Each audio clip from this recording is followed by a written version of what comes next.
Hello दोस्तों, एक अच्छे स्टडी वीडियो में स्वागत है। तो हम लोग पार्ट मिल रहा है मृदा जल प्रबंधन। तो हम लोग स्टार्ट करते हैं। जल निकास एवं निकास का महत्व एवं उनकी विधियाँ। जल प्रबंधन में जितना महत्व सिंचाई का है उससे किसी प्रकार की अवस्था में जल निकास का महत्व कम नहीं है। सिंचाई के अभाव में हो सकता है कि उपज का कोई प्रतिशत कम हो जाए, पर जल निकास के अभाव में पूरी फसल देखते देखते नष्ट हो जाती है। कुछ फसलें मक्का, अरहर, आलू, गेहूँ इत्यादि जल जमाव से अत्यधिक प्रभावित होती है। सब्जियां पर भी इसका काफ़ी प्रतिकूल प्रभाव पड़ता है। रबी या जायद गर्म मौसमों की अपेक्षा खरीफ मौसम में जल निकास के अत्यधिक महत्व है। इसलिए खरीफ में फसलों में खेत की तैयारी के समांतर जल निकास का प्रबंध कर लेना आवश्यक होता है। जल निकास के निम्नलिखित कार्यों को संपादित करता है।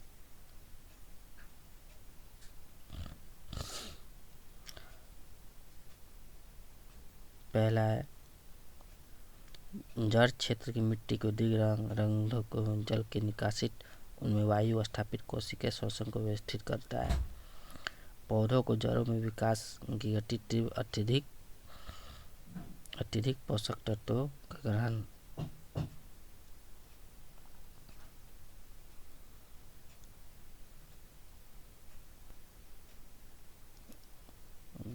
सिंचाई। तीसरा, सिंचाई की मिट्टी के ऊपरी पर बैठे जाने पर वायुमंडल एवं मिट्टी के आंतरिक वातावरण के बीच वायु संचार बाधित हो जाता है।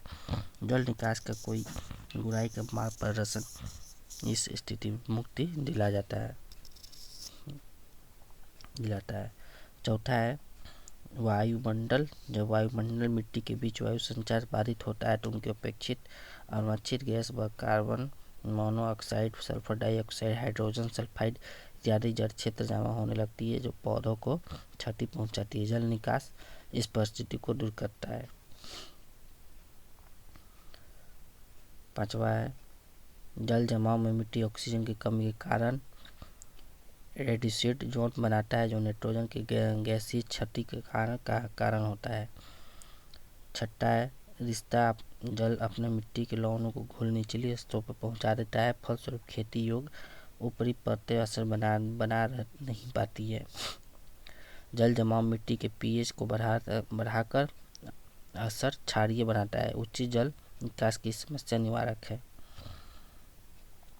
सातवां जड़ में एरोबिक रिस्पिरेशन की जगह एनएरोबिक रिस्पिरेशन होने लगता है, जिससे विषायुक्त वस्तुएं सब्सटेंस यानी जमा होने लगती है। इथेनॉल उत्पादन बनने लगता है, फलस्वरूप अल्कोहल डाइऑक्साइड की प्रक्रिया बढ़ जाती है। जल निकासी की परिस्थितियां उत्पत्ति को निष्क्रिय करता है। जिन क्षेत्रों में सिंचाई जल की अत्यधिक उपलब्धता होती है, जैसे कि नहरी या भारी वर्षा वाले क्षेत्र, वहाँ मिट्टी के ऊपरी परतों के लवणों के नियमित स्थानांतर बाधित होने के कारण भूमि धीरे धीरे अस्थिर बनने लगती है। ऐसे क्षेत्रों के खेतों में चारों ओर गहरी नालियाँ होना आवश्यक होता है। जब कम वर्षा या बरसात के बाद मौसम लवण बाहर कर खेत को डूब ले जा जाती है। मोटा मोटी के तौर पर जल निकास की दो विधियाँ हैं। पहला है सतही जल निकास एवं दूसरा है अंतः जल निकास।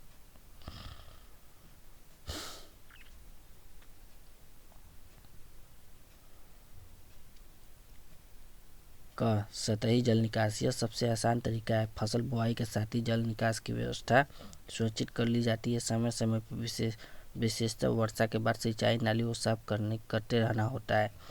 बहुधा सिंचाई के लिए प्रयुक्त नाली अत्यधिक वर्षा की स्थिति में जल निकास के कार्य करता है। बस ध्यान रखना होता है कि इन सिंचाई नालियों में ही जल फंसने न लगे। बड़े खेतों में थोड़ी दूरी पर गहरी चौड़ी नाली बनाते हैं। खेतों के अन्य हिस्से के छिछली नालियों या फसल की पंक्तियों के बीच नाली के सरीखे स्थान आवश्यकता से अधिक जल को बहाकर मुख्य नाली तक ले जाती है, जो तेजी में ढाल की ओर से जल निकास करने देते हैं। सतही जल निकास बस एक ही कमी है जिसमें खेत के कुछ हिस्सों में फसल नहीं लग पाती है, पर वो संभवतः ज़्यादा आवश्यक भूमिका निभा रही होती है। ये सतही जल निकास की यह है इमेज है। अंतः जल निकास यह एक आधुनिक अत्यंत खर्चीला विधि है। इसमें खेत के नीचे पक्की नालियाँ बनी होती है जो अतिरिक्त जल को निकाल कर बाहर ले जाती है। आजकल यह प्रणाली बड़े बड़े खेल के मैदान में प्रयुक्त होती है, जो जहाँ कितनी भी वर्षा हो जल जमा होने नहीं दिया जाता है। जैसे खेती जैसी कम आय आने वाली उद्योग इस विधि में भूमिका भी अभी कमी है।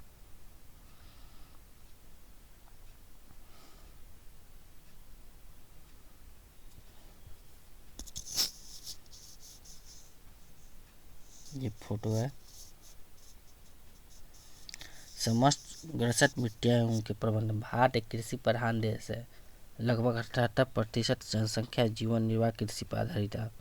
अंततः भारत समृद्धशाली बनाने के लिए उत्पादन की सुदृढ़ करना अति आवश्यक है। बिहार राज्य का कुल भौगोलिक क्षेत्रफल 93.7 लाख हेक्टेयर क्षेत्रफल में दृष्टि है। इसका 9वां स्थान है। यहाँ की मिट्टी बहुत उपजाऊ है और अगर कुछ सुनिश्चित प्रबंध कर लिया जाए तो भारत में कुल फसल उत्पादन में महत्वपूर्ण भूमिका अदा कर सकता है। पौधे की वृद्धि के लिए विकास के विभिन्न कारक प्रभावित करते हैं। इनमें मृदा कारक बहुत महत्वपूर्ण योगदान है, क्योंकि यह पौधे को सहारा देने के साथ साथ उनकी वृद्धि एवं विकास के लिए सभी 17 आवश्यक पोषक तत्वों उपलब्ध कराता है। अतः मृदा स्वास्थ्य उपजाऊ होना अति आवश्यक है। मृदा एक निर्जीव पिंड नहीं होती है।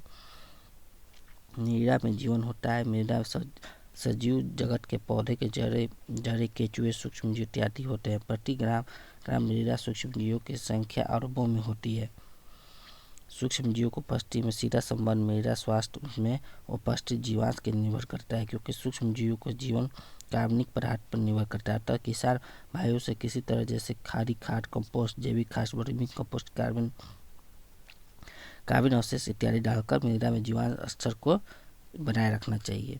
रासायनिक उर्वरकों के अंधाधुंध प्रयोग से बावजूद भरपूर उच्च गुणवत्ता वाले उत्पादन प्राप्त नहीं हो पा रहा है। इसके कई कारण हो सकते हैं, जैसे कि असंतुलित उर्वरकों का प्रयोग एवं जैविक खादों का प्रयोग न करना इत्यादि। किसान भाइयों को इस बात का आवश्यक ध्यान देना होगा कि जो रासायनिक खाद जैसे यूरिया, DAP इत्यादि खेत में डाला जाता है, उसे पौधे के उसी रूप में अवशोषित नहीं करते हैं, बल्कि इनके सूक्ष्म द्रव्यराव आयनों का परिवर्तन होता है। ये पौधे इन अवशोषित करते हैं, जैसे सूक्ष्म जीव उपस्थित यूरिया, नाइट्रेट, DAP, फास्फेट इत्यादि पादप अवशोषण रूप से परिवर्तित हो जाते हैं। पौधे इन्हें आसानी से अपनी वृद्धि एवं विकास के लिए प्रयोग में लाते हैं। इसी प्रकार मृदा में स्वस्थ बनाए रखने के लिए भरपूर उच्च गुणवत्ता वाले फसल उत्पादन के सुनियोजित तरीके से मृदा प्रबंधन बहुत जरूरी है। कुछ मृदाएं प्राकृतिक रूप से अधिक उपजाऊ होती हैं। किसान भाइयों द्वारा की गई थोड़ी सी परिश्रम की अच्छी फसल पैदावार हो जाती है, जबकि कुछ मृदाएं किसी प्रकार की समस्या के लवणता, छटा, ऊसरता, अम्लीयता इत्यादि के कारण अनुत्पादित होते हैं। बिहार समस्त मिट्टियों के कई भागों में बांटा गया है।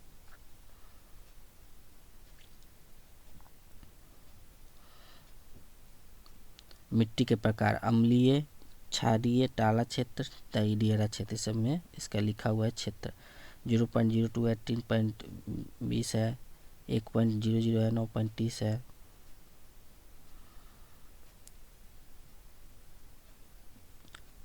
जलमग्न क्षेत्र में 4.00 है, चौड़ क्षेत्र में 1.00 है, चूनायुक्त मिट्टी में 1.00 है, क्षार प्रभावित क्षेत्र में 0.20 है, अत्यधिक घनत्व वाली मिट्टियों में 1.00 है। कुल क्षेत्रफल 20.12 है। तो हम लोग आज के लिए इतना ही रहने देते हैं। नेक्स्ट टॉपिक में पढ़ेंगे लवणीय एवं क्षारीय मृदा पढ़ेंगे हम लोग, सेलिन एंड एल्कली सॉइल। तो दोस्तों, अगर मेरा वीडियो अच्छा लगा तो लाइक, सब्सक्राइब एंड शेयर जरूर करें। नमस्ते, धन्यवाद।